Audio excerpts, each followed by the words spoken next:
Hi, I was just thinking about something and how disposable things are and how overwhelming things are in our generation with dating and what lasts and what doesn't last and when to choose to move on and when not to. And I was thinking about some things I currently know deal breakers of addiction, abuse. Those are things that I just won't put up with in a marriage or a relationship.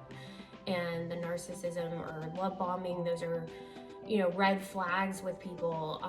But looking for something that lasts for a long time is character, integrity. Do they love God? How do they treat their family? How do they act at work?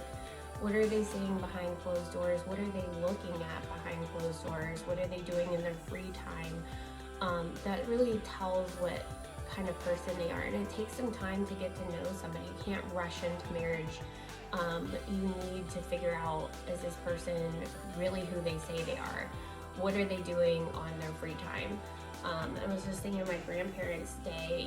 They got married at like 18. They stayed married for 65 years. My grandfather stayed in the same job 50 years. And, back then things were just different. Now we have to move job to job for promotions. You're having to go through all these dating apps and all these things are just overwhelming. The choices are just never ending. And it's like, how do you sort through everything? And I was just thinking today, I was like, wow, I think the thing that lasts forever is character, integrity. Are they somebody that you can trust? Do you see how they work, around people, at their job or, wherever you are? Just pay attention to those things of how they're treating people and how they treat you. If they're yelling at you, if they're putting you down, just move on. That is a character flaw. That is deep rooted in this person, and it's really hard to change that about somebody.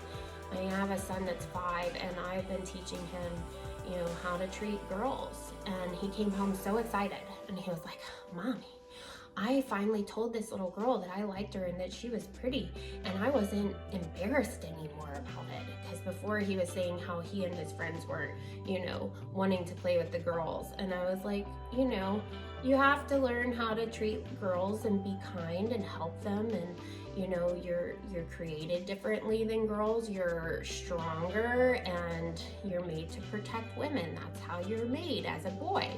And so he really took it into account. And I was thinking, these are things that are deep rooted in a man from childhood.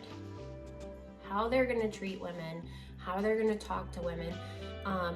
They might have been taught at home, but just didn't listen. But, a lot of times look for the character of the parents. Like, how did they grow up? What were they around? What were they taught? What kind of principles were they taught? Because these are deep-rooted things in their character. I know, as just looking at my own self, just certain things about myself have always been there. I always loved helping people. I was very popular in school, but it was because I was friends with everybody and I just wanted to help people. And those are just things that you're born with sometimes. But a lot of these things are developed over time, how to treat people. And it's so important to look at these things. How are they speaking to you? How are they treating you? Don't put up with people that are critical, that are negative. It's just, life is too short. Move on, but look for those people with good integrity and character and healthy people. What do they do with their spare time? That really shows their health and how they keep their mental health stable too. Are they drinking all the time? That's not healthy. So those are just little things that I just wanted to pass along today. As you're looking for that perfect person out there, which nobody's perfect, but perfect for you. And how we're all looking for somebody to share life with and do life with and have those happy memories and have a good marriage. And I just wanted to encourage you today that there are people out there that have good integrity, but they might not come in the package that you thought. Be willing to let go of money, clothes, how they look on the outside and really take into account somebody's insides today and look at the heart. And that's what lasts in a marriage, and that's what I'm looking for too. So I just hope you're encouraged today, and I will see you soon.